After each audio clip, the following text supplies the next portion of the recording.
Welcome to the Big 12 Insiders, your Big 12 sports show. Here's your host, Brien Hanley. Hey, everybody, this is your man, Big B, Brien Hanley, and welcome, everybody, back to the Big 12 Insiders. Appreciate everybody being in here and showing up. Man, I am back from Las Vegas. Had a good trip this weekend with friends and the wife. You know, here's the thing. Have you ever gone to Las Vegas, for people that have gone, and felt refreshed when you came back home? We came back yesterday late afternoon, and I feel refreshed. Now, it might have been because I went to sleep at 8 o'clock and literally slept for, 12 hours, just absolutely knocked out. But I felt refreshed, glad to be back. It was a really good time, saw some really good basketball. It's one of the things that I do every year. It was a real good time to go out there for the first weekend of March Madness. Big weekend out in Vegas, had a lot of fun. More importantly, the Big 12.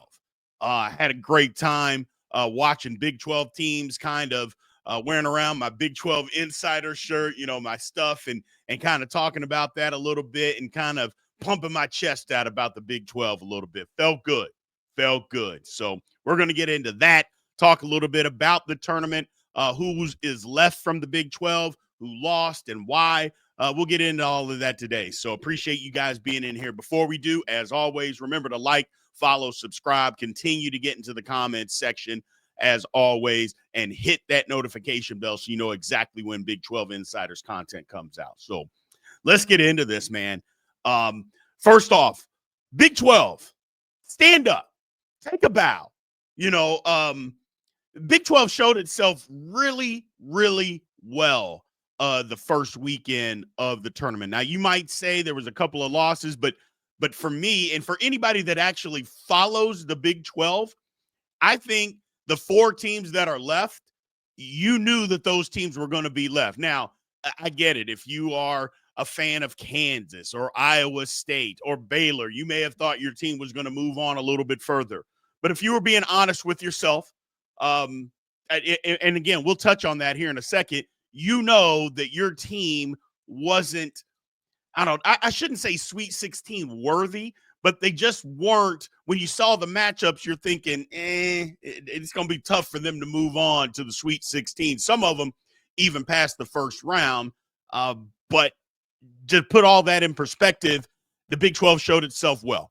And let's start it off with a positive note. Look, 4 teams out of the 7 that qualified for the tournament or were selected for the tournament. I shouldn't say qualified because that's a different conversation. I'm not trying to ruffle any feathers. I apologize. Having said that, 4 teams of the 7 that made the NCAA field are going on to the Sweet 16. 57% of those teams move on. That is the highest of the Power 4 conferences. Yes, I get it. The SEC has 7 teams out of 14. 14. Are you kidding me? But 7 of them are moving on. 4 teams from the Big 10, from the 8 that are moving on. So 50% of those teams, but in the Big 12, 57%. So, yes, you can stand and pump your chest out and say, hey, man, we had a higher percentage, and if we're being honest, some of the SEC teams that were in, they didn't need to be in. It was ridiculous. They absolutely, the Big 10, same thing. They didn't need to be in. I will say this, and this is a conversation that we're going to have tomorrow, and I heard this today, and I kind of think it's right. Has March Madness kind of lost a little bit of its luster because of the transfer portal and NIL, because there weren't many upsets? Have the mid-majors, and this was kind of the concern, have mid-majors, have their rosters kind of been hijacked and just been scoped out? Guys that get two years in, maybe 3 years in, the bigger programs are snatching those guys up, so the mid-majors aren't as good. And so now you're not seeing these upsets anymore like we used to not only watch, but root for. Didn't have that in this tournament. East State was one, but that was one of the schools where you could say, those guys transferred down from mid-major. So we'll talk about that tomorrow. It was very interesting to see. It's a good discussion. But the Big 12, back to that, standing on its head. Houston, BYU, Arizona, Texas Tech, all advance. All, look, here's the thing. I thought Houston kind of gave it away at the end. They were just beating the brakes off of Gonzaga, and they let their foot off the gas. It's one of those things. I'd said Houston all year long plays a certain way. They don't blow anybody out unless it's BYU, but they don't blow anybody out. They just go and win. Well, they were smacking around Gonzaga for 35 minutes of that game. They were smacking them around, had them exactly where they wanted them, and then they just let their foot off the gas. And I thought it almost cost them. It was a mistake. I thought they had a chance to put the hammer down and put that game away, and they didn't. But it's Houston. They made the plays at the end, the gritty, tough plays at the end. You give Gonzaga a little credit, but I thought it was much more Houston just letting up off the gas than I thought Gonzaga just making a whole bunch of plays.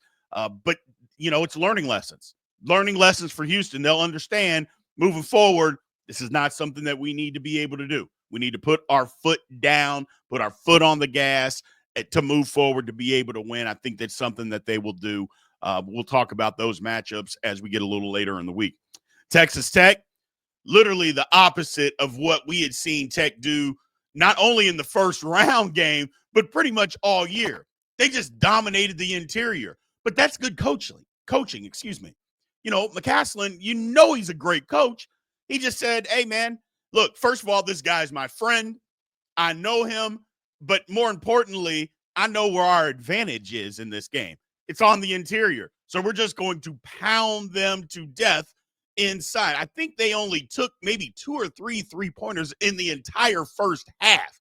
They just pounded the ball inside, and there wasn't a whole lot Drake could do with it. Now, the game got a little close, but Tech was better. They proved to be better and went out and won this basketball game. I thought it was a pretty good – because Drake's a good basketball team. They're a good team. But the physical dominance, you could tell the difference in the two teams. Texas Tech was better. Again, playing without one of their best players. Don't know if he'll be back for the Sweet 16. We'll see. But they just dominated on the inside. But that's Texas Tech. They can play a couple of different ways to beat you. Going on to BYU. BYU did exactly what they do all year. We're going to get up and down the court. We're going to shoot. We're going to score. We're just going to score a lot of points. Now, we're not really going to stop you, but we're going to outscore you. And that's exactly what BYU did. I don't know if that's conducive moving forward. I think you have to be able to shut some people down. But nonetheless, BYU did enough to win a basketball game. I think a lot of people thought that Wisconsin was going to be able to slow them down. And I thought, you guys, the people that are saying that, you haven't watched BYU this year. You haven't watched them. They may miss some shots, but I don't think that Wisconsin possessed the athletes or the basketball players that were going to be able to slow BYU down. I didn't believe that. Had them picked, and I just thought BYU. I actually have BYU in the Elite 8. That's just me talking. Either way, good game for BYU. Came down to the end, had to get a stop at the end, and it's ironic. They don't stop people, but when you needed one to win the game, BYU got one. Congratulations to the Cougs there. And then Arizona, familiar foe, very familiar with Dana Altman and the Oregon Ducks. It was a real good basketball game. You thought at the beginning, the first 5 minutes, I thought, oh my gosh, Arizona's going to get blown out. This game didn't start off great at all. Oregon jumped out to a 15-point lead. I thought, man, come on, show up, Arizona. Well, they showed up. They got back into the game and then kind of took control. Now, I get it. It was nip and tuck, but they kind of took control the rest of the way. Look, Caleb Love, man, this is the Caleb Love that I think all Arizona fans were hoping showed up. This guy that took North Carolina, that big run that North Carolina had in the NCAA tournament, this is that Caleb Love that Arizona fans, I think, have been waiting for. And while he's played good, while he's had some good games, here as of late, this is that guy. And if he's going to continue to play this way, Arizona's got a chance, people. I know they're playing Duke. I get all of that. And again, we'll break all that down. But they don't have a guy that's going to be able to guard Caleb Love. If he plays this way, they don't have that guy. They don't possess him. So we'll find out. Like I said, we'll dive into the semantics of all those games moving forward. But I thought these teams showed what they were made of and kind of showed their dominance and why that I had picked them all to be in the Sweet 16. Now let's move on. Iowa State, on the other hand, Iowa State got embarrassed. They got embarrassed by Ole Miss. Now, I will say this, and you're going to say, well, sure you didn't, B. I didn't pick Iowa State just for the simple fact Keyshawn Gilbert, we watched Iowa State without him. People that watched Iowa State, they're not the same basketball team when he wasn't out there, and they couldn't score. You take your second leading scorer off the table, that's troublesome, especially when you play against really good competition. And Ole Miss, really good competition. Now, it didn't help that Iowa State just couldn't buy a basket. It didn't help. And you could say Ole Miss defense may have had something to do with it. I don't think it did because Iowa State was missing uncontested layups. They just could not buy a basket. However, I didn't have Iowa State going long in this tournament, and for that reason why, like I said, they're not the same without Keyshawn Gilbert. I don't know that Lipsey is 100%. I mean, he was just sitting out in the Big 12 tournament, so it's a week later. I know. Oh, come on, Big B. There's a lot of teams that aren't 100%. I get all of that. But when guys are actually playing through difficult injuries and maybe they're at 50, 60%, that's different than a guy that's got a sore wrist, that's playing at 75, 80%. Totally different circumstances. I just didn't think that Iowa State with the injuries, I just didn't have them going far. I just didn't. And especially if they're not going to make any shots, which they didn't against Ole Miss, this is what happens. Wasn't a good look for Iowa State. But I think for the people, and even Iowa State fans, I think will admit, without Keyshawn Gilbert, they weren't going to go far. They weren't positive about this tournament. And it's unfortunate because they had a really good basketball team for about 85 to 90% of the year. Injury bug bit them at the wrong time, and that's sports, man. It sucks, but it happens. It happens. Moving on. Look, Baylor was what they were. They won their first round game, thought it was a great game. They didn't have a chance against Duke. Duke is better than they are. Duke is just better. They're deeper. They have better basketball players. I thought they put up as much of a fight as they possibly could. But we saw this out of Baylor all year. Not very deep. Their big man got in foul trouble. What are you going to do? Duke is very, very talented. They're just a better team than Baylor. And when you're not deep, you don't make a ton of shots, you get in foul trouble, what are you going to do? And that's exactly what happened. Duke is just better. They just beat them. I thought Baylor played as good as they possibly could against Duke. It's just when you run into a team that's better than you, it is what it is. It just is what it is.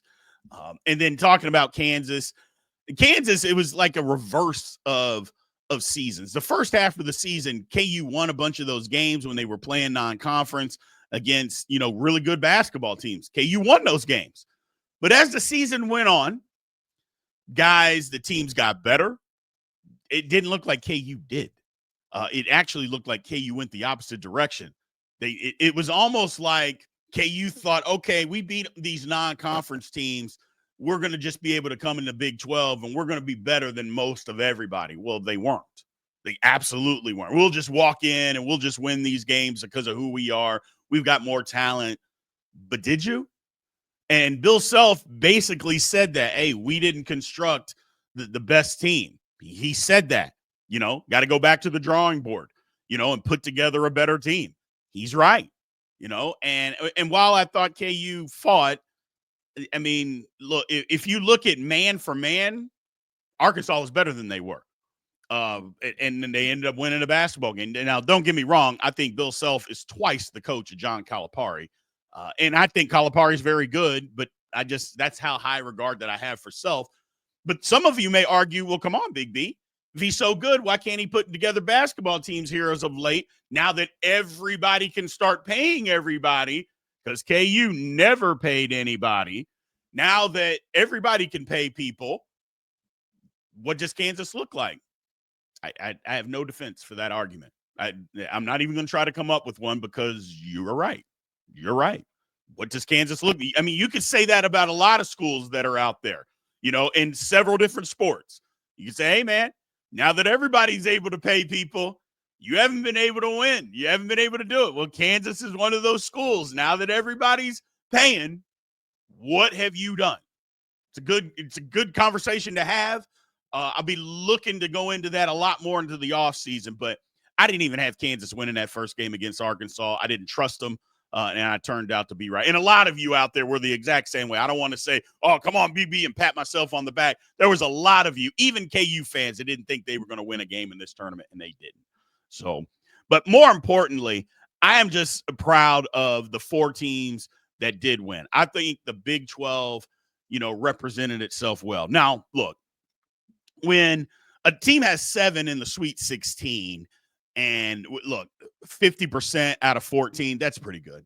I don't think that we can sit here and argue that the Big 12 is better than the SEC. I think that's actually a foolish argument to make because here's what I would say.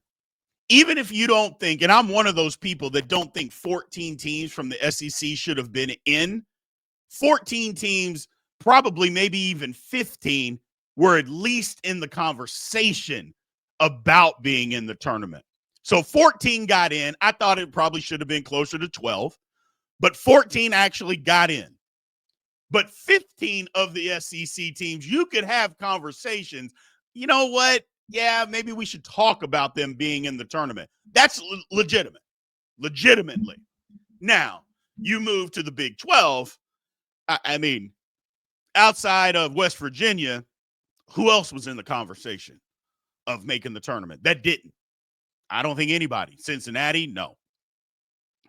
Nobody else was in that conversation of making the tournament that didn't, other than West Virginia, who I believe, again, you know how I feel, West Virginia, got hosed. They absolutely got hosed. But other than them, I don't think there was anybody else that was in that conversation. So the SEC, look, we just have to be honest. It was the best conference this year. It is. It just is. I don't have to like it.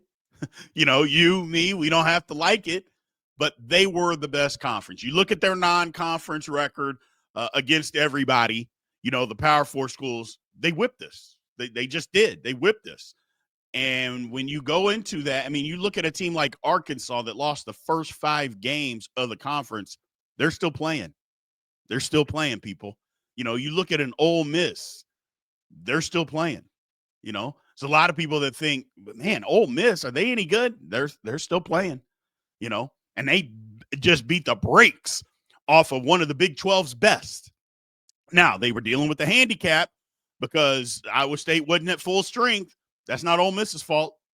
That is not their fault. Because if the shoe had been on the other foot and Ole Miss had been down their second leading scorer, would Iowa State, and if Iowa State was at full strength, would we have cared if they won?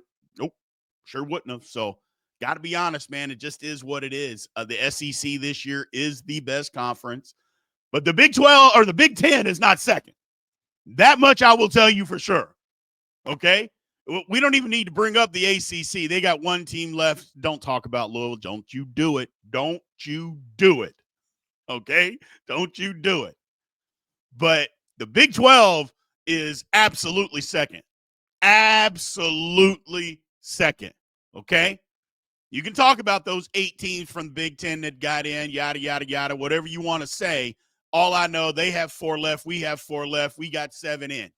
Okay? Like I mentioned at the top of this, 57% of the teams that were in, that qualified, or again, not qualified, that were selected by the committee, 57% of our teams are still playing basketball.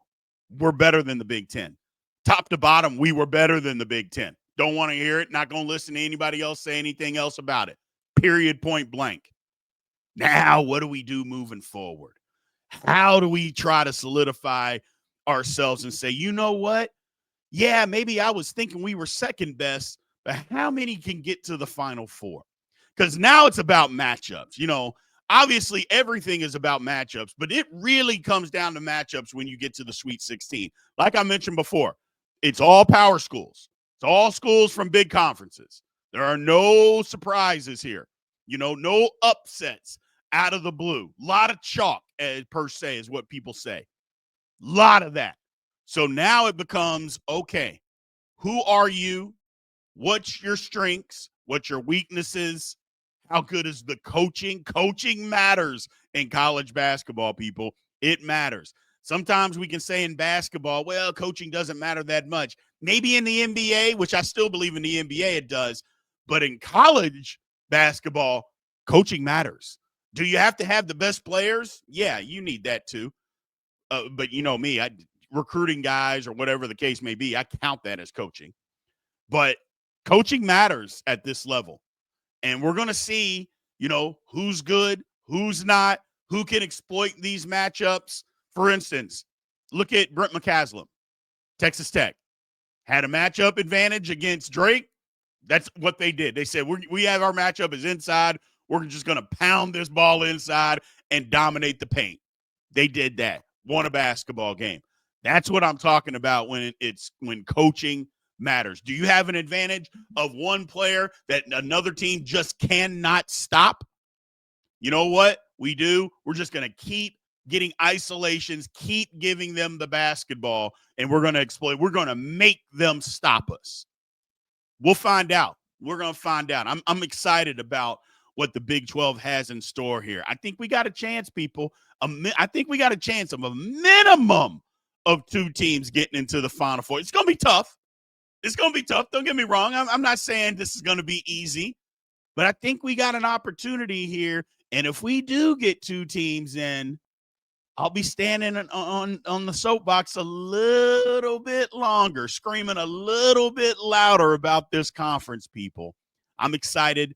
Like I said, it was a great weekend of basketball. It's going to be an even better weekend. I have a feeling this weekend, just because I think all the games are going to be really good. You know what I'm saying? Most of the games this past weekend were good. I think the higher the competition, I think the better the basketball it usually is. I think the basketball coming up this weekend is going to be a lot better. So I'm a basketball junkie. I love it. And so I'm real excited to see the high level of basketball, college basketball this weekend. So appreciate you guys, man. Thank you guys for bearing with me. Fitz did an outstanding job while I was out. Appreciate the kind words that he said about me. He didn't have to do that. I didn't pay him to do it or require him to do that. I appreciate it, man. I'm trying to do the best that I can for you guys. I really do appreciate it. He was right about a few things here, is that, we're never going to be the sensational headline of something stupid, the clickbaitish type of stuff. It will take longer for us to build our channel because of that. It absolutely will. But when the channel does become big, it will be real fans like yourselves that are here, because you're going to know everything that you hear is going to be truth. It'll be my truth. It may be opinionated, but it's not going to be some sensationalistic type of nonsense that's not true and just to get you to click in. Maybe I should start doing that. I don't know. Maybe it'll grow faster. I just don't believe in that. I don't think you have to do that, and I'm just not going to do that. We'll take our time. We'll get there eventually, and when we do, it'll feel more gratifying, and I absolutely appreciate all you guys, man. So looking forward to the rest of the week. I will talk to you guys soon, man. Have a good one. Thank you for watching the Big 12 Insiders, your Big 12 sports show. This has been a Spirit Street production.